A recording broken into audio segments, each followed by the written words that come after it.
성도 여러분, 한 주간 또 잘 지내셨습니까? 오늘도 토요일 새벽입니다. 함께 찬양 드리며 하나님께 예배자로 나가겠습니다. 515장 예전 찬송 256장입니다. 눈을 들어 하늘 보라. 515장 찬양 드립니다.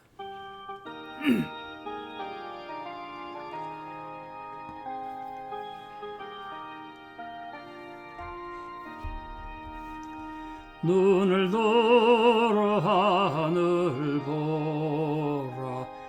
어지러운 세상 중에 곳곳마다 상한 영의 탄식 소리 들려온다. 빛을 잃은 많은 사람 길을 잃고 헤매이며 당자처럼 기진하니 믿는 자여 어이할꼬. 눈을 들어 하늘 보라. 어두워진 세상 중에 외치는 자만큼 많은 생명수는 말라서라. 죄를 대속하신 주님 선한 일꾼 찾으시나. 대답하리 어디 있나. 믿는 자여 어이할꼬. 눈을 들어 하늘 보라. 살아계신 주 하나님 약한 자를 부르시어 하늘 뜻을 전하셨다. 생명수는 홀로 예수 처음이요 나중이라. 주님 너를 부르신다. 믿는 자여 어이할꼬. 눈을 들어 하늘 보라. 다시 사신 그리스도 만 백성을 사랑하사 오래 참고 기다리네.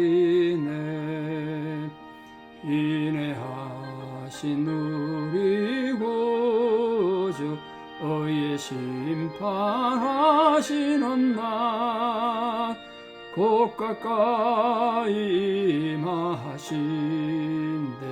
믿는 자여 어이할꼬. 아멘. 함께 신앙 고백 드리겠습니다.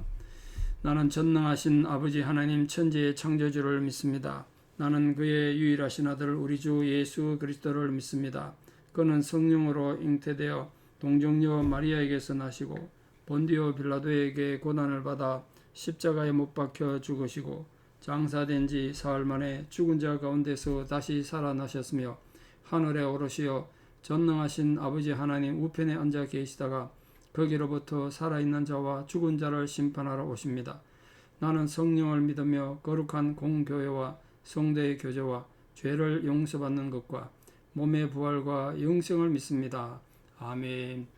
2023년 10월 7일 토요일 새벽입니다. 하나님 주신 말씀 사무엘상 17장 12절에서 30절입니다. 사무엘상 17장 12절에서 30절. 사무엘상 17장 12절부터 봉독에 올립니다. 다윗은 유다 베들레헴 에브라 사람 이세라 하는 사람의 아들이었는데 이세는 사울 당시 사람 중에 나이가 많아 늙은 사람으로서 8 아들이 있는 중 그 장성한 세 아들은 사울을 따라 싸움에 나갔으니 싸움에 나간 세 아들의 이름은 장자 엘리압이요 그 다음은 아비나답이요 셋째는 삼마며 다윗은 막내라. 장성한 세 사람은 사울을 따랐고 다윗은 사울에게로 왕래하며 베들레헴에서 그의 아버지의 양을 칠 때에 그 블레셋 사람이 40일을 조속으로 나와서 몸을 나타내었더라.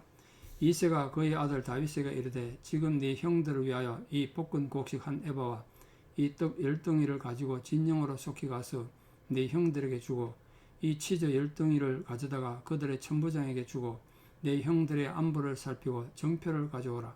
그때 사울과 그들과 이스라엘 모든 사람들은 엘라 골짜기에서 블레셋 사람들과 싸우는 중이더라. 다윗이 아침에 일찍 일어나서 양 지키는 자에게 맡기고 이새가 명령한 대로 가지고 가서 진영에 이른즉 마침 군대가 전장에 나와서 싸우려고 고함치며 이스라엘과 블레셋 사람들이 전열을 벌이고 양군이 서로 대치하였더라. 다윗이 자기의 짐 지키는 자의 손에 맡기고 군대로 달려가서 형들에게 문안하고 그들과 함께 말할 때 마침 블레셋 사람의 싸움 도두는 가드 사람 골리앗이라 하는 자가 그 전열에서 나와서 전과 같은 말을 하며 다윗이 들으니라. 이스라엘 모든 사람이 그 사람을 보고 심히 두려워하여 그 앞에서 도망하며 이스라엘 사람들이 이르되 너희가 이 올라온 사람을 보았느냐? 참으로 이스라엘을 모욕하러 왔도다. 그를 죽이는 사람은 왕이 많은 재물로 부유하게 하고 그의 딸을 그에게 주고 그 아버지의 집을 이스라엘 중에서 세금을 면제하게 하시리라. 다윗이 곁에 서 있는 사람들에게 말하여 이르되 이 블레셋 사람을 죽여 이스라엘의 치욕을 제거하는 사람에게는 어떠한 대우를 하겠느냐? 이 할례받지 않은 블레셋 사람이 누구이기에 살아계시는 하나님의 군대를 모욕하겠느냐? 백성이 전과 같이 말하여 이르되 그를 죽이는 사람에게는 이러이러하게 하시리라 하니라. 큰형 엘리압이 다윗이 사람들에게 하는 말을 들은지라. 그가 다윗에게 노를 바라여 이르되 네가 어찌하여 이리로 내려왔느냐? 들에 있는 양들은 누구에게 맡겼느냐? 나는 네 교만과 네 마음의 완악함을 아노니 네가 전쟁을 구경하러 왔도다. 다윗이 이르되 내가 무엇을 하였나이까? 어찌 이유가 없으리까 하고 돌아서서 다른 사람을 향하여 전과 같이 말하며 백성이 전과 같이 대답하니라. 아멘. 드디어 다윗이 골리앗을 만나게 되는 장면입니다. 자, 이새의 아들이 지금 몇 명이 있다고 되어 있냐면 8명인데요. 역대기에 보면 이름이 7명밖에 안 나오거든요. 그건 아마도 8아들 중에 예전에는 뭐 영아 사망률이 높았으니까 한 명이 죽었기 때문에 성경에 이름이 기록되지 않았을 걸로 대부분 학자들이 그렇게 생각합니다. 중요한 건 아닌데 혹시 나중에 질문 가질까봐 미리 말씀을 드립니다. 자, 여기서 오늘 다윗에 대해서 우리가 좀 중요하게 알게 되는 정보가 하나 있는데 특히 그 15절 말씀 보면 다윗은 사울에게로 왕래했다 이렇게 되어 있습니다. 베들레헴에서 왕래하면서 양도 치면서 우리 다윗이 지금 직급이 뭔지 알죠? 사울에게 수금 맡은 자로 또 사울의 비서처럼 섬기고 있었는데 왕궁에만 머물지 않고 왔다 갔다 했다는 거예요. 이유는 지금처럼 사울이 전쟁터가 있으면 다윗이 할 일이 없잖아요. 뭐 그럴 땐 집에 돌아왔다가 또 이제 사울이 항상 정신 나간 거 아니니까 온전할 때는 다윗의 필요를 못 느꼈겠죠. 그때 또 집에 왔다가 왔다 갔다 했다는 거예요. 그래야지 말이 되죠. 뒤에도 가면 또 조금 이해가 안 되는 부분인데 그때 말씀드리기로 하고요. 이게 다윗이 사울의 궁전에만 있었던 것이 아니라 집에 돌아가서 노는 게 아니라 아버지 돕는 일을 했다는 거예요. 아마 형들 중에 3명이나 전쟁에 참여하고 있었기 때문에 사울왕 입장에서도 막내를 계속 데리고 있기는 좀 힘들었겠다 뭐 그런 생각도 합니다. 이 모습에서 우리는 다윗의 겸손함을 보죠. 왔다 갔다 하면서 얼마나 힘들었을까요? 뭐 차 타고 다니는 것도 하고 계속 걸어 다녔을 텐데. 그러니까 아버지 집에도 충성하고 또 사울의 신하니까 사울왕에게도 충성했다는 거예요. 자, 오늘 이새가 나이가 많아서 8아들 중에 1명 죽고 7아들 남았는데 위에 첫째, 둘째, 셋째가 전쟁터 갔다는 거예요. 아버지 입장에서 걱정이 되겠죠. 아들 셋이 나가서 전쟁터 나다 걱정이 된 것보다 장자가 나가야 돼. 장자가. 이스라엘 사람들에게 장자는 굉장히 중요한 의미가 있죠. 한국 사람 마찬가지 아닙니까? 장자가 대를 이어가니까 이스라엘 사람은 똑같아요. 대를 이어야 되는데 지금 장자가 전쟁터 나가 있으니까 얼마나 걱정이 됐겠어요. 그러니까 그 아들들이 살았는지 죽었는지 뭐 전쟁터랑 떨어져 있으니까 소식을 알 수 없죠. 뭐 소식 전해주는 방법도 없고. 그래서 그 소식을 알기 위해서 안전한지 알기 위해서 다윗을 보냈다는 거예요. 자, 지금 생각해 보십시오. 다윗이 제일 막내 아들인데 아들이 7명 있으면 넷째, 다섯째, 여섯째 아들도 있는데 왜 다윗을 보냈겠어요? 그만큼 뒤에 형들 얘기도 나옵니다만 다윗은 이 2세 집안에서 인정을 못 받았다. 막내기도 했지만 덩치도 뭐 약하고 뭐 생기세도 다윗이 잘생기긴 했지만 다른 형들에 비하면 외모가 그렇게 출중하지 않았나 봐요. 우리 이미 사무엘이 기름 부으려고 그럴 때 엘리압이 얼마나 잘생겼는지 보셨습니다. 그러니까 그런 맥락에서 이 다윗은 이 집안에서 가장 초라하고 볼품없고 설령 지금 비록 사무엘에서 왕으로 기름 부음 받았지만 아무런 존재 가치가 없는 그런 존재예요. 여러분 기억하십시오. 세상에서 우리가 아무리 존재 가치가 없어도요, 핵심은 내가 하나님과 어떤 관계에 있느냐. 하나님께 내가 사로잡히면 우리 세상에서 정말 초라하고 연약하고 병들고 나약해도 하나님 위대한 백성이 되는 거예요. 그걸 좀 기억하셔야 돼요. 이새가 다윗을 보내면서 아들이 살아있는, 너 형들이 살아있는 정표를 가져와라. 정표를. 뭐 어떤 정표를 가져간지 모르겠지만 정표를 가져와라. 그리고 이제 바리바리 싸들고 보냈다는 거예요. 다윗이 아버지 심부름으로는 전쟁터 떠납니다. 근데 가기 전에 20절에 보시면 어떻게 하고 갔나 보십시오. 첫째, 아침에 일찍 일어났다. 아침에 일찍. 이게 이 다윗의 순종과 헌신도를 알 수 있죠. 미루지 않고 일찍 일어났다. 그리고 두 번째, 양 지키는 자에게 맡겼대요. 그러니까 이게 참 작은 일에도 성실하고 자기 임무에 대해서 아주 충성했던 사람이다. 다윗의 성품을 볼 수 있죠. 일찍 일어나고 내가 없는 동안 이게 며칠 걸릴지 모르니까 양치기들에게 양을 맡겼다. 이게 중요한 건 자식들 말고도 양치는 자들이 있었는데도 불구하고 사무엘이 이 집에 왔을 때 다윗은 양치는 자리에 있었어요. 사람이 없었던 게 아니에요. 그러니까 그만큼 다윗이 지금 이 가족에서 무시당하고 있다는 굉장히 중요한 증거예요. 분명히 오늘 양치는 자가 있었잖아요. 이 집에. 그만큼 무시당했지만 다윗은 그런데 개의치 않고 자기 할 일 그냥 묵묵히 하는 거예요. 그러니까 우리 하나님 백성으로서 우리가 하나님의 일을 한다는 명목으로 인간이 해야 될 가정의 일이나 자기 해야 될 책임을 다하지 않는 그것도 문제고요. 또 하나님의 일은 제쳐놓고 세상 일만 하는 거, 가정을 막 충성하고 그것도 문제죠. 양쪽 다 밸런스를 맞출 수 있어야 돼요. 어쨌든 하나님은 작은 일에 충성하는 자도 크게 들어 쓰시니까 여러분 이 작은 일이라도 일찍 일어나고 충성을 다하고 그런 존재가 됐으면 좋겠습니다. 자, 이 전쟁터 가가지고 이제 형을 찾아야 될 거 아닙니까? 그 군대가 많은데 뭐 어떻게 찾겠어요? 근데 형 찾으려고 다니다가 이제 골리앗을 본 겁니다. 26절에 보니까 다윗이 그거 보고 화가 났다는 거예요. 그거 보니까 40일을 아침 저녁으로 나왔대.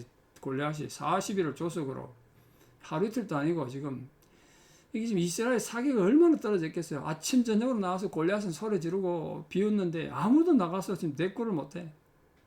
그리고 왕은 저 뒤에 앉아가지고 숨어가지고 비겁하게 숨어있다. 사실은 우리 이미 보셨잖아요. 사울이 얼마나 키가 크고 덩치가 컸는지. 이스라엘 모든 사람보다 어깨 위에 머리 하나 더 있다 그랬으니까 골리앗하고 싸우려면 사울 자기가 나가야지 지금. 만약 하나님께서 사울과 함께 하셨다면 기꺼이 나가서 골리앗을 쳐보셨겠죠. 사울이. 그리고 덩치도 좋고 한데. 자기가 숨어가지고 비겁하게 행동하고 있는 거지 않습니까? 지금 다윗이 그 소리를 처음 듣고 화가 난 겁니다. 아니 이 할례 없는 블레셋 사람이 누구기에 살아계신 하나님 군대를 모욕하느냐. 여기에 벌써 신앙 고백이 나오죠. 다윗 신앙 고백. 이 다윗은 이 블레셋이라는 족속은 하나님과 관계없는 백성인 것을 확신하고 있습니다. 그러니까 블레셋이 아무리 강하고 골리앗이 아무리 강해도 하나님 앞에는 아무것도 아니라는 걸 이미 알았단 말이에요. 그 믿음을 이미 승리한 거죠.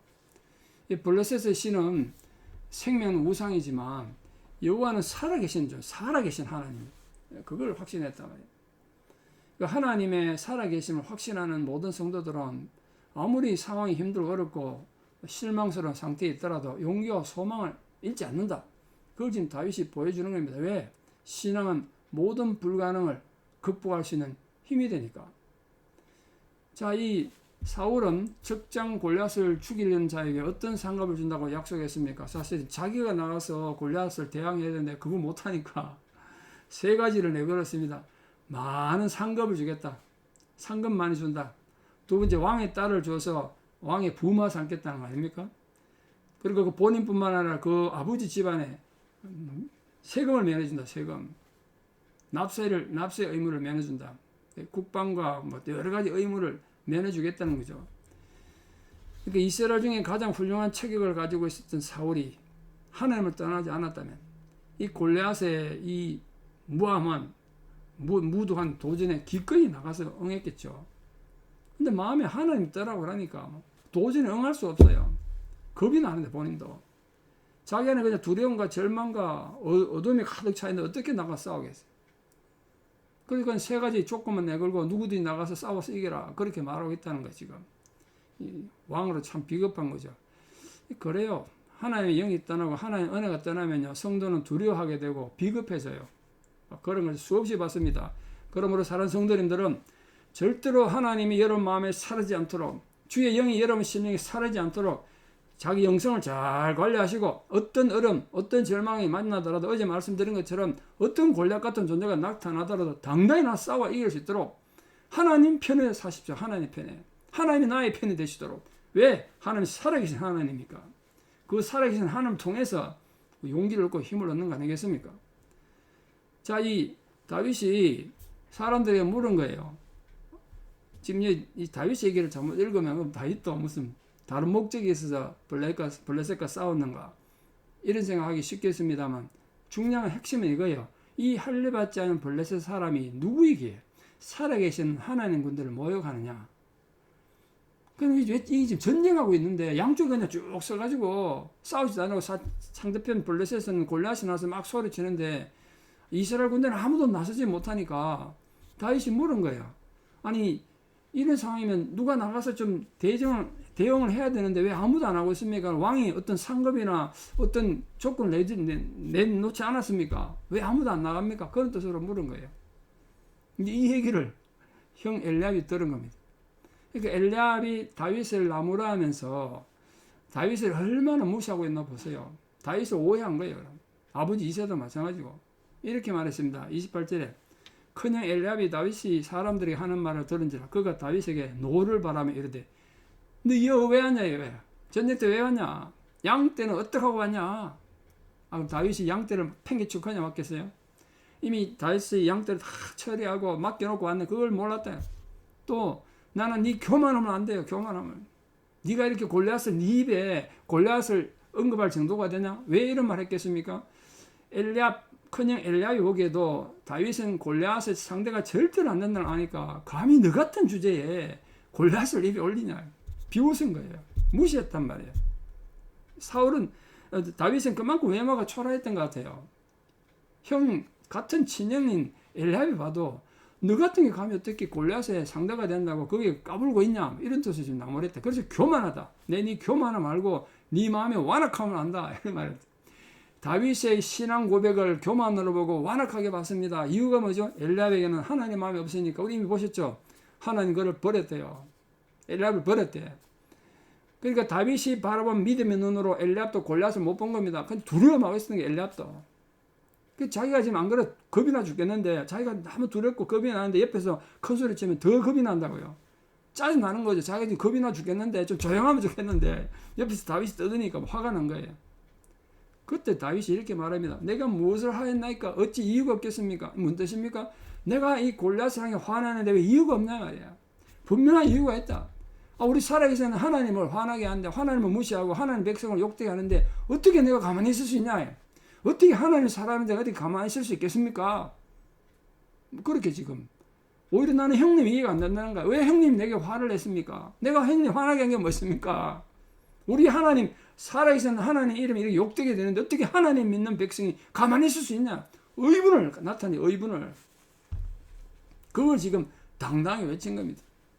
정말 그런 상황에서 자기 마음을 다스린 자는 용서보다 낫다고 잠언에서 말하고 있는데 다윗은 자기 감정을 다스리면서 형의 노여움을 누구떠리면서 사실관계를 얘기하는 거죠.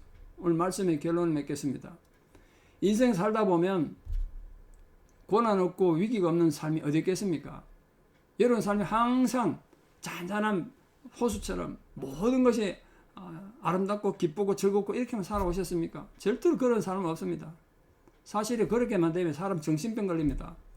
살다가 인생에 가끔 풍랑이 있고 고난이 있어야 정신도 차리고, 강물이 거세게 흘러가는 그 풍요로움, 그 거세게 부딪히는 그 고난을 통해서 물의 산소도 많아지고 물이 더 정화된단 말이에요. 우리 마음도 마찬가지예요. 고난을 통해서 우리 마음도 좀 깨끗해지고 자기 자신 돌아보고 그래 되는 겁니다. 그래서 고난 없는 인생 없어요. 자주 제가 말씀드리지 않습니까? 파도 치지 않는 바다가 어디 있겠습니까? 살아있는 바다는 다 파도가 쳐요. 파도는 고난이에요. 우리 모든 인생에 파도가 친단 말이에요. 그때 우리 어떻게 할 것인가? 오늘 이 바울이 가졌던, 다윗이 가졌던 이 위대한 믿음, 이 신앙 고백으로 우리가 다윗의 마음으로 모든 고난 앞에서 두려워하지 말고 흔들리지 말고 살아계신 하나님에 대한 믿음으로 오늘도 나아가서 위대한 승리를 이루고 또 하나님 편이 돼서 하나님을 위하여 싸워나가는 위대한 승리자들 다 되시기를 주님의 이름으로 축복합니다. 기도드리겠습니다. 아버지 하나님의 은혜를 감사합니다. 하나님께서 우리에게 허락하신 한 생애를 살아가는 동안 인생의 크고 작은 고난이 없을 수가 없습니다. 예기치 못한 많은 어려움을 당합니다. 때로는 태풍같이 큰 위기를 우리가 만나기도 합니다. 그때마다 주여, 저희가 결코 홀로가 아니고 하나님이 저희와 함께 하시며 주님께서 우리와 함께 하신다는 사실을 분명히 알고 믿음으로 싸워나가는 저희들에게 도와주시옵소서. 우리가 믿는 하나님은 살아계신 하나님이라는 사실을 분명히 믿고 그 살아계신 하나님에 의지하여 우리가 오늘도 당당히 용기를 가지고 힘을 얻어 나아가는 저희들에게 도와주시옵소서. 그리하여 모든 고난과 역경과 환난을 믿음으로 싸워 이김으로써 위대한 승리자로 우뚝 세워지는 이 시대의 다윗들이 다 되게 도와주시옵소서. 오늘도 예배에 나온 모든 성도들의 형편에 귀 기울여 주시고 이 성도님들의 간구에 아버지 하나님 또 귀 기울여 주셔서 주의 형편과 모든 성도의 상황과 고난 가운데 또 여러 가지 힘들고 어려운 여건 가운데서도 하나님의 돌보심이 함께하는 은혜가 있게 하여 주시옵소서. 지금도 병상에서 하나님 은혜를 구하는 많은 성도님들이 계십니다. 아버지 하나님, 그 절박한 상황을 주께서 돌아봐 주시고 치유케 하시는 하나님의 권능이 그 모든 병상에 함께해 주시고 그 마음이 위축된 자들의 마음을 어루만져 주시옵소서. 오래된 노안으로 참 위축되고 힘들고 어려운 상황에 있는 어르신들을 주님께서 이렇게 세워주시고 그 심령을 굳게 붙잡아 주시기 바랍니다. 외롭지 않도록 주님께서 그 홀로 계시는 상황에도 함께 해주시고 모든 병상에 찾아가셔서 위로해 주시고 은혜 더해 주시기 바랍니다. 내일 또 이 성전에서 드려질 모든 예배를 위해 기도드립니다. 영아부 어린 아기로부터 노년에 이르기까지 예배에 참여하는 모든 성도들이 하나님을 영화롭게 하고 그 예배를 통하여 우리의 영혼이 소성케 되는 회복 예배를 드릴 수 있도록 은혜를 더하여 주시옵소서. 오늘도 복음을 들고 땅끝까지 나가 있는 모든 사랑하는 선교사님들 그 사역을 지켜주시고 그 영성을 지켜주시며 우리 선교사님들 관계된 모든 것을 온전케 하여 주시기를 간절히 기도드립니다. 지금도 여러 가지 자연재해로 고통당하고 어려움당하고 있는 그 고통 가운데 있는 분들에게 하나님 좌절하고 절망하지 않도록 주의 위로와 격려로 힘의 힘을 다하여 주시기를 또한 간절히 기도드립니다. 또 전쟁의 공포로 또 여러 가지 난민의 힘든 어려운 상황에 있는 모든 난민들 힘들고 어려운 상황에도 아버지 하나님의 구체적인 위로와 은총이 부디 함께하여 주시옵소서. 이제는 우리 주 예수 그리스도의 은혜와 하나님 아버지의 만극하신 사랑과 성령님의 위로 교통 역사하심이 오늘도 살아계신 하나님의 영광을 위하여 살아가며 우리 인생에 부닥치는 숱한 골리앗을 쳐부수며 어떤 환난과 역경 가운데서도 살아계신 만군의 하나님을 의지함으로 믿음으로 승리하기를 결단하는 위대한 성도님들의 신앙의 고백 위에 또 우리 사랑하는 모든 자녀들 삶 위에 이제부터 영원토록 함께 하시옵기를 간절히 축원합니다. 아멘. 예, 오늘 또 믿음으로 승리하시고 교회를 좀 잘 돌봐주시기를 부탁드립니다. 감사합니다.